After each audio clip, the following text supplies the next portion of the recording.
Hey, David T.S. Wood here, and welcome to My Extra Mile. Our comment winner is a dear friend of mine, Teresa Delfino in Australia. G'day. She says this. She said, this chat is punchy. What a great word. It's exactly what I needed to hear. She said, listening once was simply not enough. She said, this conversation has left me wanting more, yet it was forceful enough to leave me knowing that more is yet to come for me personally. Thank you, Teresa. Special kiss for you. And the show today is called The Number One Love Hack. And it really is. You talk about a hack and you talk about somebody who really understands. She's a relationship expert. She's a very, very dear friend of mine. And, you know, this whole sort of idea about sort of next level questions to ask your lover and sort of rating a relationship in all different areas from a level of 0 to 10.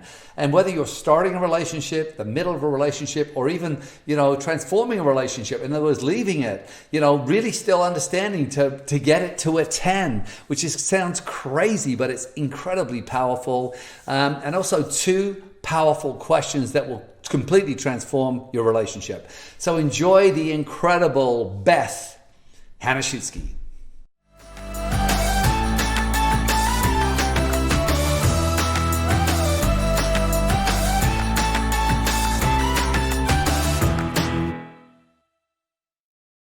Beth, hello, how are you? I'm so good. Yeah? Yeah. Well, look So at that. good. You know, now listen, you, by the way. That was quite an intro. I thought, oh, do you have the wrong guest? Yeah, I know. You, by the way, have no idea. I didn't even tell you what the show was about. I didn't. Nope. You said I need 2 hours. In fact, you were told an hour. And then I said, Yeah. no, pull it back. I want to do 2 shows with her and probably more in the future. But so you have no idea what this is about, do you? Nope. That's what I like about great It's friends. called trust. Yeah, great friends. You don't actually have to tell them anything. You should be here. And apparently you washed your hair today? I did. Yeah. Just for Okay. you. You look beautiful. Well, and for anyone who might watch this. Yeah. Okay. You know, because it's kind of a crazy time where there's a lot of no hair washing, no hair doing. There's, you know, we're all at home. I'm alone in my house. And again, by the way, I just want to preface this for the people watching. This is being recorded during the time of the coronavirus, but I want this to be timeless. So even if we do focus some time on this, we want you to be able to take the conversation and relate it back to what's happening today in your life, whether this is a year from now and you're going through a divorce or you're going through a loss or you're going through something. So whether we mention the coronavirus, I do not want to be stuck in a moment in history where these shows are really focused there, but it just may come up. And the other thing I want to say is the sound quality. We're using Zoom. It's not the greatest sound quality. So if you're listening to this through a podcast and you're thinking the sound isn't fabulous, you know what? Just suck it up. Okay. Yeah, don't worry about it. It's just Zoom and just listen to the content. The content is really why I want you to focus, not on how pretty everything is or how great it sounds. So with that being said, Beth, I was wondering where to start, and I think we should. Why don't you start with how we met? Well, you know, it is one of my favorite stories because I don't have any You friends. are a great storyteller, so here you go. I don't have any friends who I met quite like you and I met. Now, do you want to tell the story, or do you want me to tell the story? And then I'll set it up. I'll set it up. You jump in because I'll probably okay. I'll get to it a little faster maybe because you like longer stories. Oh, yeah. But, you know. So, well, I know you couldn't tell the story without interrupting, so it's best that you start. Go Okay. ahead. I'm gonna have a drink of water. I'll drink with you. Cheers. Mm-hmm. Okay. So how many years ago was that? Oh my gosh. Well, 91? 90? I don't know. I was in my 20s. Yeah. So 40 years ago. Okay. So anyway, so I think it was in 1990 or 90. I'm 85 right now. So yeah. So it's quite a lot of years ago. And I was broker than broke. I had no money, but I was kind of like, you know, I'd been working as a dishwasher earning $4 an hour. And I got involved in a network marketing company and I absolutely failed. And then I got involved with another one where they had this 2.5-day program, which just changed my world. It changed how I thought, changed how I showed up. Didn't change my finances yet, but it changed definitely what I was doing in the world and where I was heading.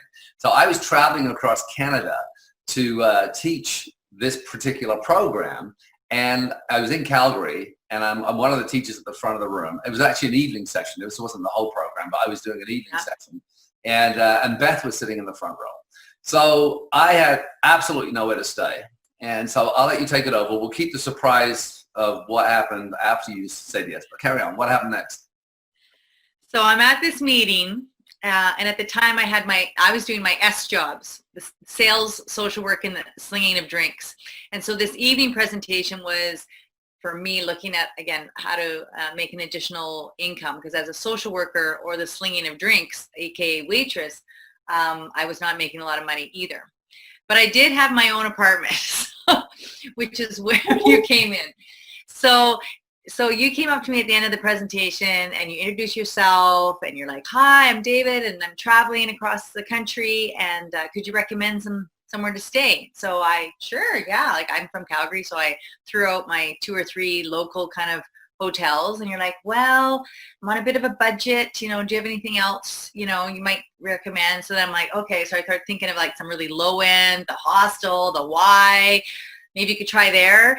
And he's like, okay, I know this might seem a bit forward, but is there any way I could stay at your place? And I'm thinking, now we've only been talking for about 3 minesse. I mean, it's not like... Yeah, exactly. And this is where I would say this is the first of David's, what I would call forward asks of me. Because this is like the history of a relationship. Kind of like this podcast. Are you free? Great, let's do it. So you asked me, and I honestly looked at you and I thought, I just couldn't think of a good reason to say no. You didn't look like a, pathological murderer or weirdo. I thought, well, I guess so. And I thought, and I said, well, I only have a 1-bedroom apartment. You're like, no problem. I'll sleep on the floor. If I just need a roof over my head. And I found myself agreeing. And then it was like the hitchhiker, where if the car breaks down and the girl gets out of the car and flags down the ride, and then when the ride stops to pick them up, then her boyfriend jumps out of the ditch and says, "Oh, yeah, my boyfriend's with me too." Well, I wasn't with a boyfriend, but I was with no, you weren't. But it was like that scenario where the minute I agreed to let you stay at my house, you go, "Oh, that's great. And if it's all right with you, I'm also traveling with my friend Brian, and can he stay too?" So I'm like, oh my gosh. So now I've agreed to not just have 1 strange man, but 2 come and stay with me. So sure enough, at the end of the night, the evenings ended. You guys followed me to I lived in this old, well, this is another story, slightly haunted house in Calgary. And I was in the upstairs suite, 1-bedroom little suite of this old house. And true to your word, you and Brian rolled up with all your suits and suitcases. And Brian took the living room, which I had a old single futon. That was my couch at the time. And Brian slept on that. And you slept on the living room or in the hallway. So I could see you. I could talk to you in your bed. You could talk to Brian down the hall and me in my bedroom. And now here's the interesting thing. We were going to stay for 1 night. How long did we stay? That's what you asked. 1 night. How long did we stay? A month.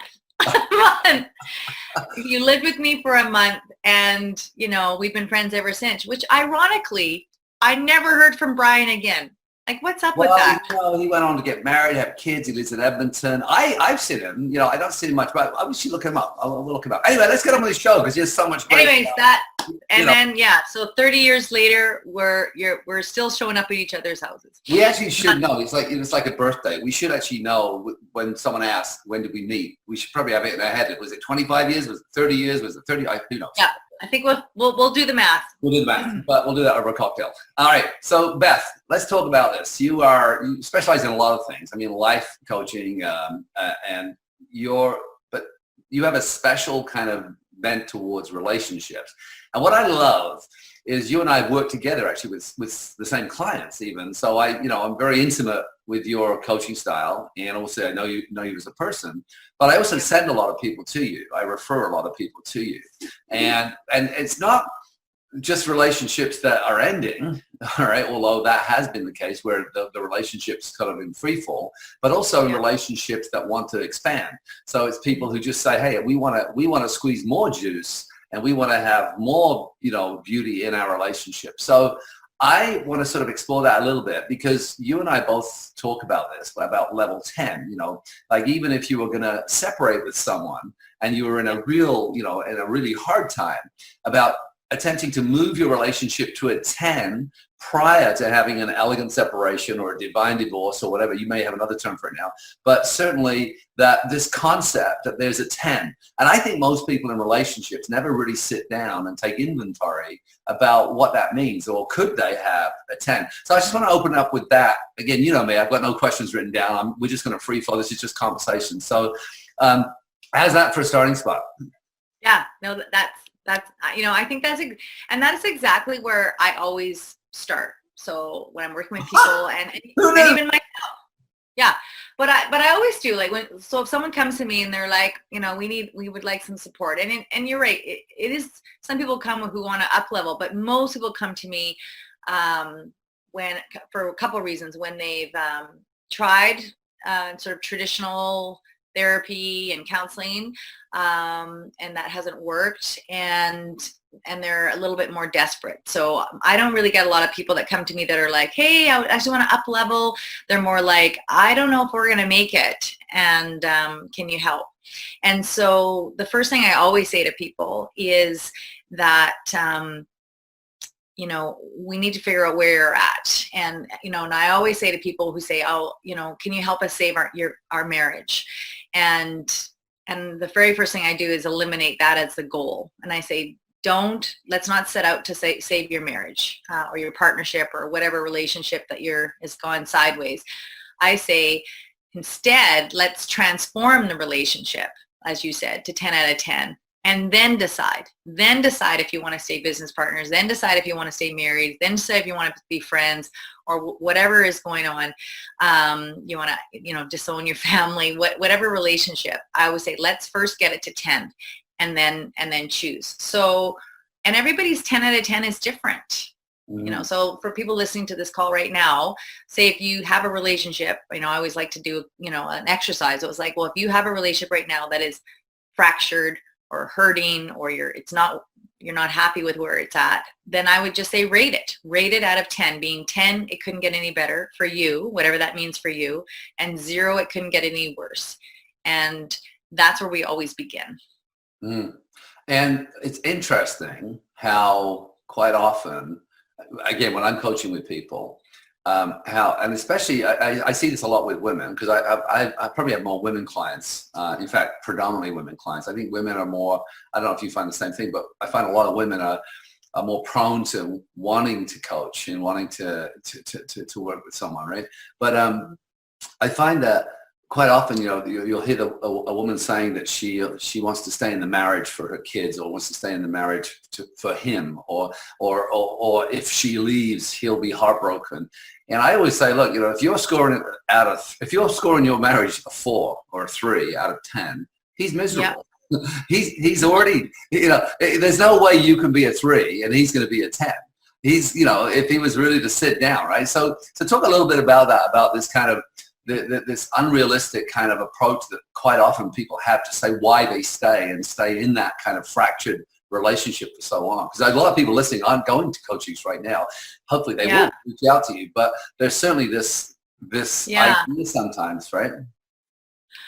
Okay, well, there's so many things in that we could unpack. So I'll start with like you say, the motivation. And, you know, everybody's motivation to stay is different. You know, I can, you know, over the years, you're right, kids is a very common reason. They want to keep their family together. They want to keep their family intact. They have some beliefs that divorce is going to scar everybody up. And, you know, and I don't agree. I don't really think that that's the case. I see a lot, you know, because I coach a lot of adults who came from quote unquote intact homes that are totally messed up because of the way that they witnessed their parents in relationship to each other. And so to me, having an intact family doesn't necessarily mean living together. I think having extraordinary relationships with your family is really important, but not they don't have to necessarily be all in the same address. I think that actually is a wrong belief, not a good reason. Often I see women staying in relationship because they don't have the financial means to leave. So they're not in a, and maybe for men as well, but this is more common that your husband or partner is the breadwinner or makes significantly more than you, and you just don't have the means to leave. I see a lot of people doing that. I also see... I want to just put the other flip side of that, which I've seen as well, where the guy doesn't want to leave because he's afraid of splitting his money. Yes. So he's unhappy. And actually, I've seen guys that are downright miserable, but they're like, well, we got... they don't want to give away their assets. They don't want to give away... it's not their assets, it's combined assets, as we know. But they think of it as, I made it. Yeah. And again, it comes from a little bit more patriarchal belief, but they really think she's going to take my money. And if, and if this is a second or third marriage, it even becomes, more relevant, where people stay because of financial. And sometimes I've seen couples that stay together because they owe so much. They have so much debt. They're like, it's too expensive to get divorced. So it's more not like till death do I part, till debt do we part. Right. Anyways, there's lots of reasons, but and that's why I come back to this idea of, well, let's transform the relationship and then decide if you want to stay together, because people who divorce well are way better off, right? And you see this, you see the kids, you see the families that can still coexist. And I think what scars kids up is parents that aren't good to each other. Bottom line. And if you're not good to each other, living in the same house, or you're not good to each other because you had the War of the Roses kind of divorce, that is hard on kids. 100%. It's amazing. It's amazing to see a relationship that at one point, when that person walked in the room, you couldn't think straight. Your heart would be banging in your chest. You couldn't wait to talk. And now you're sitting there, and I see this a lot. And when I coach men who are going through any kind of separation, one of the things I really coach them is to never, ever say a negative word about that person ever for the rest of your life. The person who was your wife, or was your partner, or was your husband, is to really, because I've found, having gone through a separation myself, it's very easy to want to get people on your side, to get people to try and understand, why this has happened, to justify it, or, and so I didn't talk to anyone about it as far as blame but that was very, very challenging. And for years, since, my wife, my ex-wife very, very well. And it's, that, our relationship is just like brother and sister now, but it's still, I still feel like we are a close family. But but the discipline of never wanting to if you're sitting with a coach, like with you privately, you want to get something off your chest. But to actually just continue that poison, to put that out, he's such a this, she's just a that, right? What do you think about that, as far as that necessity to really, if once you get to a 10, again, we'll go back and look at that, but to really have the discipline of not allowing yourself to talk down that person continually, right? Oh, and you're right. It's hard because we're emotional, we're upset.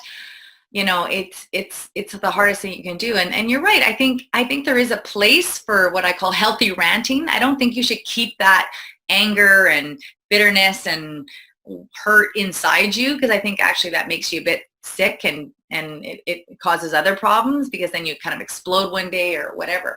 But I think you're right. There's a forum, like if you have a counselor or a coach, or even, I don't even really think a friend is necessarily a good sounding board, because often that friend knows both people. So if you are going to rant at a friend about your husband or your wife, it should be somebody that you both don't know, so that they can really just be at that sounding board, or that are trained to be objective.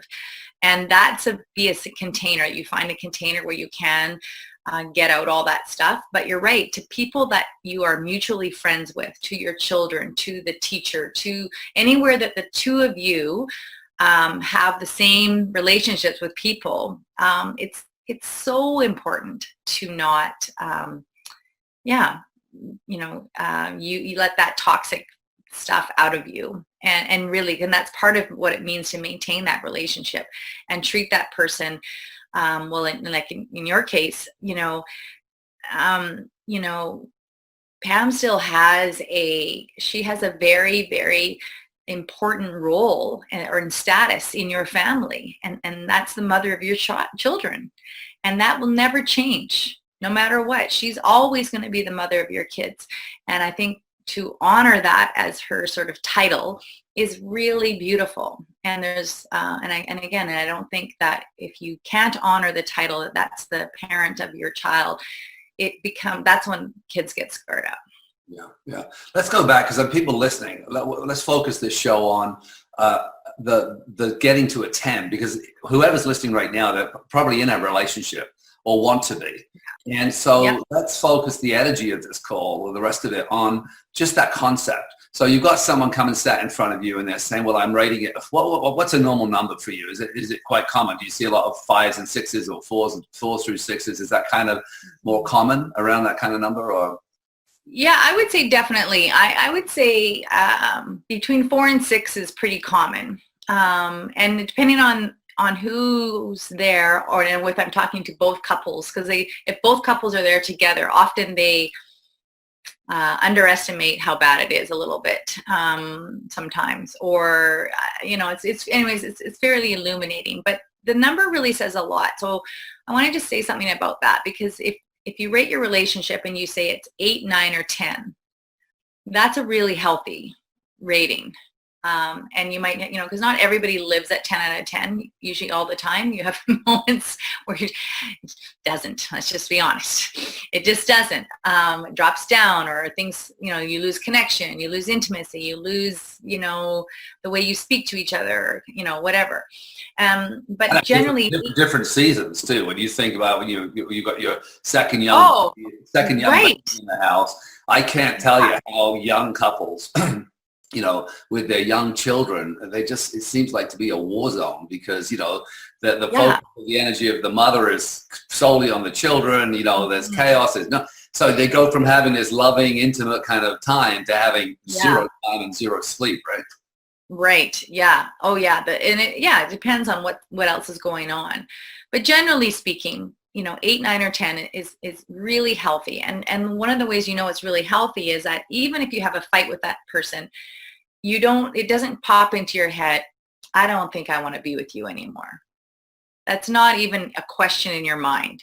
You're just like, man, you make me mad, but there's no threat to the relationship. You're just, it's a fight and it'll get better. So if somebody rates it below that, so say at that 6 or 7 rating, if they say to me, well, my relationship's 6 or 7, that to me is sort of good, but, and usually there's, they'll say, well, I love my person, but, and there'll be one really big but his family is just like so toxic, or, but, we never have sex, or, but, we struggle all the time and fight about money. So there's an issue that has been unresolved, but it's really one biggie, right? It's one big thing, but it always is impacting you guys. So it's like, everything's great, but there's everything great, but, and that's typical of a 6 or 7 relationship. And then once you get down to like when they start 4 or 5, when often that's usually when they're really reaching out for help, because the relationship is feeling really threatened now. Now you're really considering, I don't know if I can do this anymore. And that's usually typically been considering it for a while. I mean, quite often when you get to that. Oh yeah, because even at 6 or 7, you start to worry, right? Because now it's the I love you but, right? So you're like, oh, is going to be as good as it gets, right? And so yeah, it already starts. The seed is planted that this might not last. But by 4 or 5, usually there's multiple problems in that relationship. So it's not just one thing. And that definitely is a relationship that has been neglected for a long time. So there's a lot of what I like to say, there's a lot of pathology, like cancer is in there, it's spreading to other organs, there's a lot of multiple things that are going on, and it's it's not an easy fix. It's not that you can't restore that relationship, but that one is it's going to take a lot more work. And then below that, once you get into the 3 and 2 and 1 category, that's probably obviously you think, well, obviously that's the most dangerous, but it typically is when people have given up. Apathy. And they're not even mad anymore. Yeah. They're just done. So that's usually if one or both of the people are rating that relationship at like 2, they don't even care. It's almost unresuscitatable at that point, because you can't even bother to get mad anymore. You don't even, like, you've even lost the passion to be pissed off. Yeah. And that's when typically they're staying in that relationship for one of the reasons we spoke about as well, right? Mm-hmm. You know, but you're talking about necessity. That apathetic stage where it's probably the most dangerous in a relationship in many ways, right? Yeah, when you don't even care. Yeah.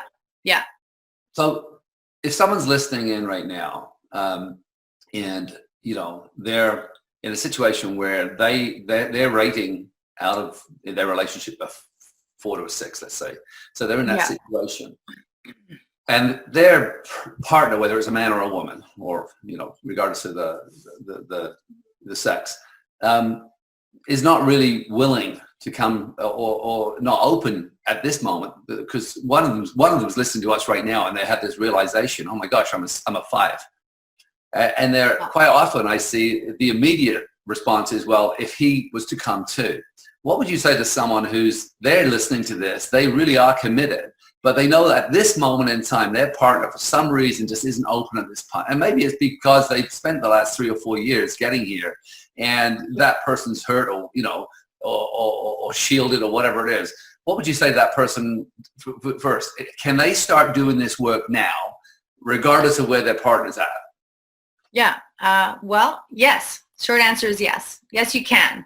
And I would still say invite them into the work, even though, but there's a different way. Like often, you know, I can just use myself as an example.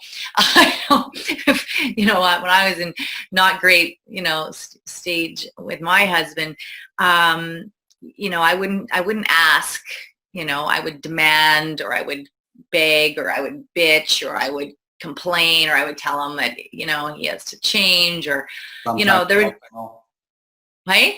Sometimes emotionally ask. Right. Yes. Very emotionally. Yes. Hysterically, you know, in a sort of not great, inspiring way. So, you know, typically that's, you know, we don't ask our partners to partake in working on our relationship. We ask from a place of, you know, like I said, bitterness or hurt or resentment, and it tends to not be a great invitation. So the first thing I would say is, can you make a better invitation and put something on the table that you both care about? So let's say it's the kids. You're saying, listen, obviously this isn't really working. If you could, I would invite your partner to rate the relationship as well. It might surprise you what number they give it. And begin there, and whatever number they give, let's say you're a 4 and they're a 5.5, and just say, listen, I would love to make our relationship better and then you insert whatever is the common thing you both care about. So like, let's make it better for the kids, or let's make it better so even if we're not going to stay together, our divorce is less expensive. So maybe you both care about money, because believe me, if you want to do a, you know, down and drag out a legal battle, that's expensive. And, you know, not having to do that is pretty motivating to some people. So find something you both care about and say, listen, if we split up, let's not scar up the kids, or let's not get the most expensive divorce of all time. And what if we just tried to do something differently? And that, you know, that's where I begin. And, you know, whatever timeline you can get from your partner is great. But what I say, if you can, in the asking phase, you know, is just try to do things differently for 30 days. And then just see, and just as an experiment, say, let's be whatever, kind, nicer, use whatever tools, whatever formula you want. But, you know, just say, what if we were just changed how we showed up with each other for 30 days? And then we're going to come back in 30 days and just talk about what happened. Now, even if your partner says, no, I'm not interested, you can still do that. You can still show up different for 30 days, because it's pretty much guaranteed that your partner will respond to you showing up differently. You know, but I will say it'll be the hardest work you do, because we are conditioned to get rewarded. We want everything to be reciprocal. Okay, well, which again, that's why some relationships really fail, is because we're so busy scorekeeping. You're like, well, I did 3 nice things for you, and you only did 2 for me, and I gave you this, and you didn't give me that, and we scorekeep. And so if you really want to see if your relationship is transformational, that's not even a word, but I just made that up. Transformational. You have to be willing to say, well, I'm going to give it my all for 30 days, no matter what they do. And even if they agree, even if they say, yeah, I'm in for 30 days too, and after 3 days, they're back to being their old whatever self, you still have to say, well, I'm going to go for 30 days no matter what. And then decide and say, listen, I gave everything. And because then you at least have a little bit of litmus test to see what is the motivation of your partner to join you, because eventually you do need your partner to join you in being a good person, a good human in that relationship. Yeah. It's interesting because one of the things I found in coaching myself is sometimes at the beginning of those 30 days is to have the person just simply write down, to remind themselves of what they love about their partner, just 4 or 5 things that they love the most. Because, when you've been in a sort of declining relationship, I think that because of the way the brain works, the reticular activating system specifically, is you start to notice the same things. So you're almost anticipating, oh God, the toilet seat, or the socks on the floor, or the toothpaste cap's off, or whatever it is, or the way he speaks. So the idea that you're kind of pre-programmed. And so that's why that works so hard. But, so I like to actually give a little bit of focus on reminding, that person to tell me, what do you really love about this? Oh my God, he's such a great dad. So I said, well, great, start there. Just start to notice every time he's been around the kids, start to notice that instead of start to bring your attention to it. Do you do anything like that? Or do you understand that? I think that, that's a great exercise. And again, coming back to the rating out of 10. So let's say you gave your relationship 5 out of 10. There's 5 out of 10 that's missing, but there's 5 out of 10 that's there. And that's exactly what you're talking about, is to grow what's good and then close the gap on what's not, right? Yeah. So I think it's a phenomenal strategy. Awesome.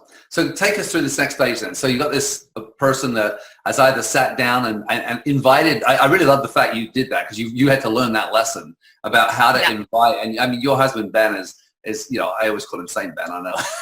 but he's just a great human being. But I mean, I've obviously, knowing each other so well, we've seen each other through the peaks and valleys of relationships. And, and the reason I think you're such a great coach is because you haven't had it plain sailing. It's not like you got into a marriage and it was just plain sailing, right? But when there's been many tropical storms. That's all. Yes. But the idea though is what comes next now. So that someone's starting the work and hopefully again, we can talk about, and we may actually have another show. If questions come up from this show that they want us to dive into specifically around an elegant separation. But what I really love, the idea is that now someone's consciously aware, they've looked at their number, hopefully they've sat down with their partner and they've started a 30-day strategy of just doing things differently. Now, what's been your experience? What's going to happen during those 30 days and what comes next? Oh my gosh. Well, here's where you can, you have lots of choices. So I'll say that.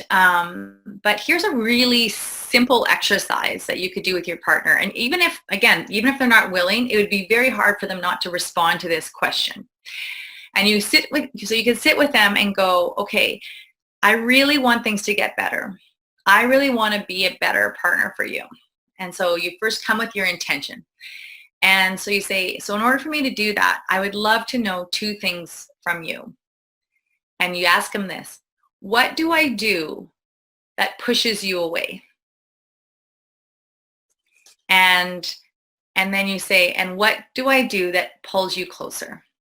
Because it's really about thinking about, because really relationships fall apart when there's the connection is broken, and there's lots of ways that connections get broken. We always think about it's the big things, the big fights or the sex or the kids or the stress of money or whatever, but it's actually these little things that we do every day that either pull you closer to your partner or push you away. So I love those questions, and it might surprise you. I've asked my husband these questions, and I've known him like long time. How long have you been married? Well, we got married. We met in 1996, and we got married in 99. So that's 20 some years. Yeah. But and even though I thought, I know his answers, which we always think, I know what you're gonna say. Just the way he's told me this surprised me. These little things that I was like, like that really, and I just realized, how, for example, how much complaining, if I complain, which of course I never do, But if I complain, luckily he didn't meet you when I met you. During these social, through the essence. I may have been a little more complaining then. Oh my God! But it's really because this is why this exercise is so beautiful, because it really allows your partner to get specific. Yeah. So I'll give you an example, and hopefully my husband doesn't mind. I usually have this sort of blanket disclosure statement that because I've spoken about my relationship many times on the stage and in coaching. So I have his permission to talk, but I don't know if I have his permission to talk, about every little nuance. But hopefully my permission slip still works for this. But so one of the things that sometimes my husband and I will fight about is the fact that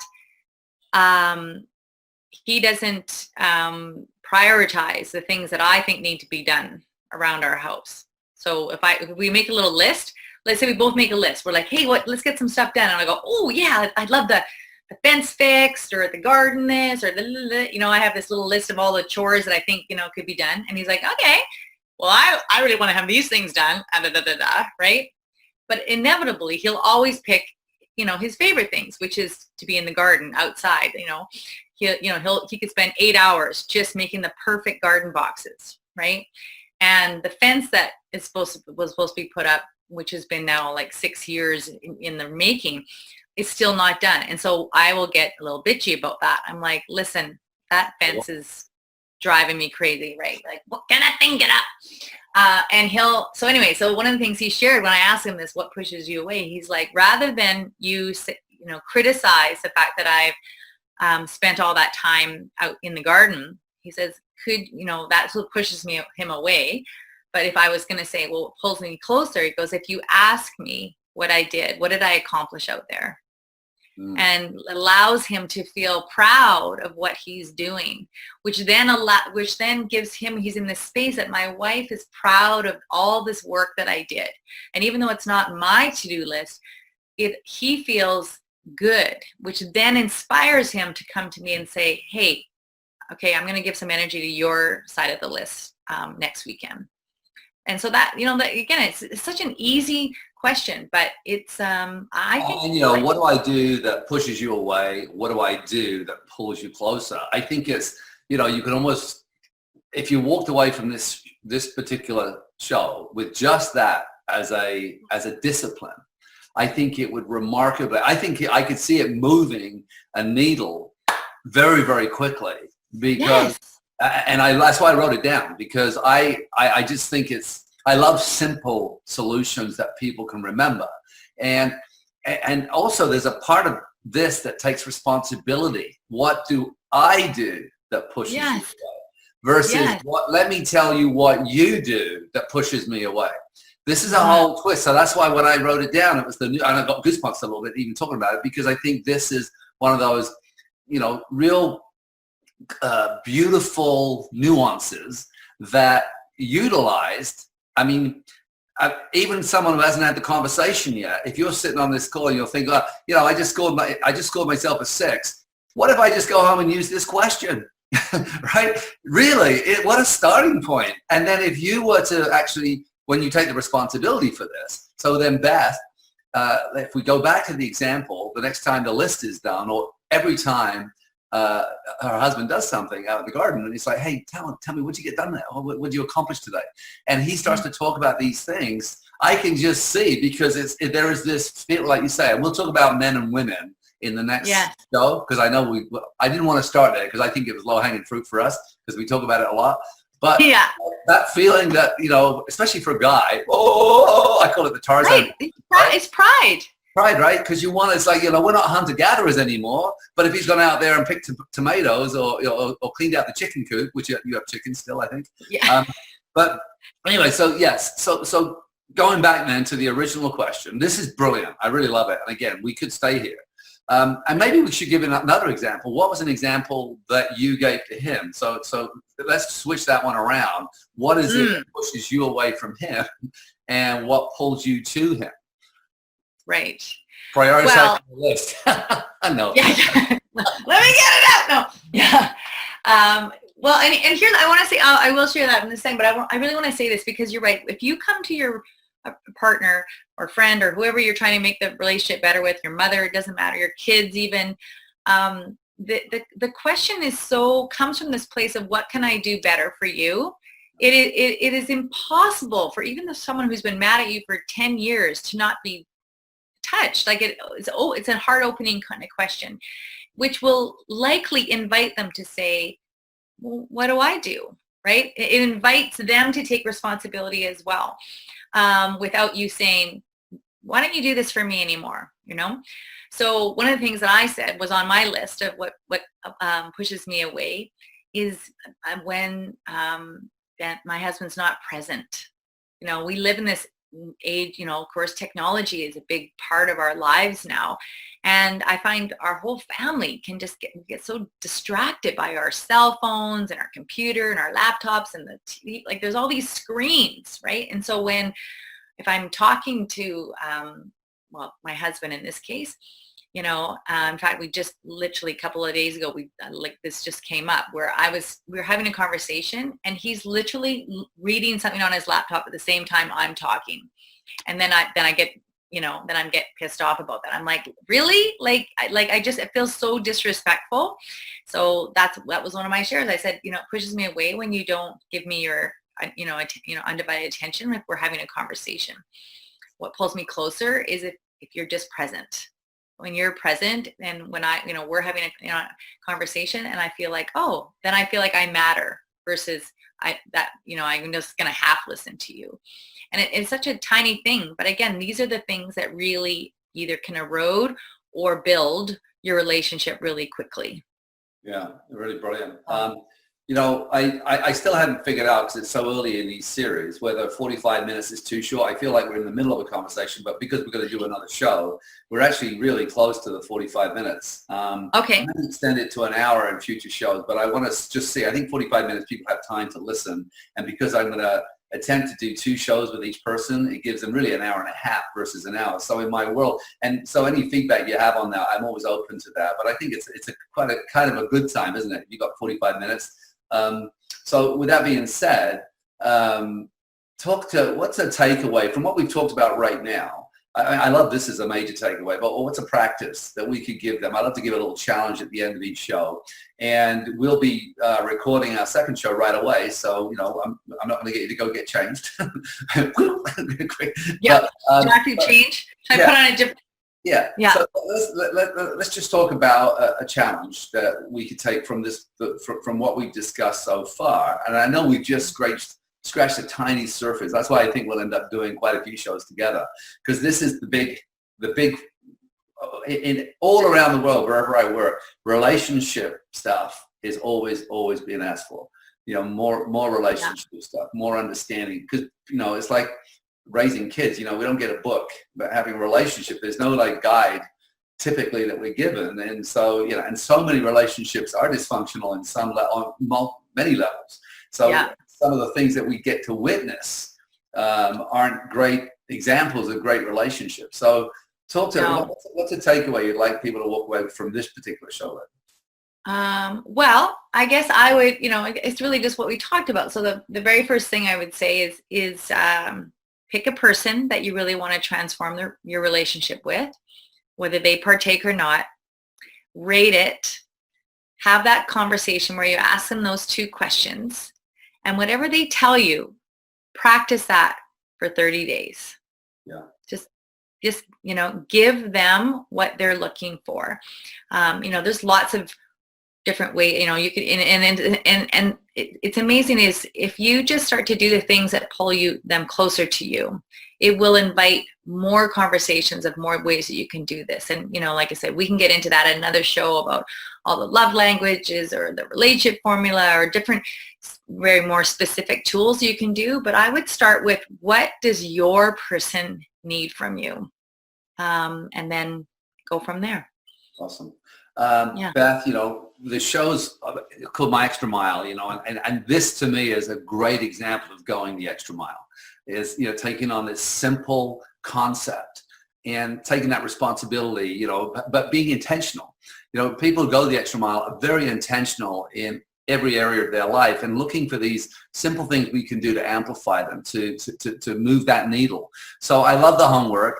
You're going to be hearing from Beth. Some of the stuff we're about to talk about is going to get really exciting because I love this. And I love the practice of it, the fact that we really have so much more power than we understand when it comes to relationships if we are willing to do certain things and observe and understand how by doing those things it really can transform another person around us. And we'll talk a little bit about that. And you sort of touched on that a little bit with the garden example of Ben, just that appreciation and tell me what did you accomplish out there today? I'm so interested. So there's a little clue. But Beth, thank you so much. You know how much I love you, and I'm looking forward to the next show. Okay. Yeah. Love you back.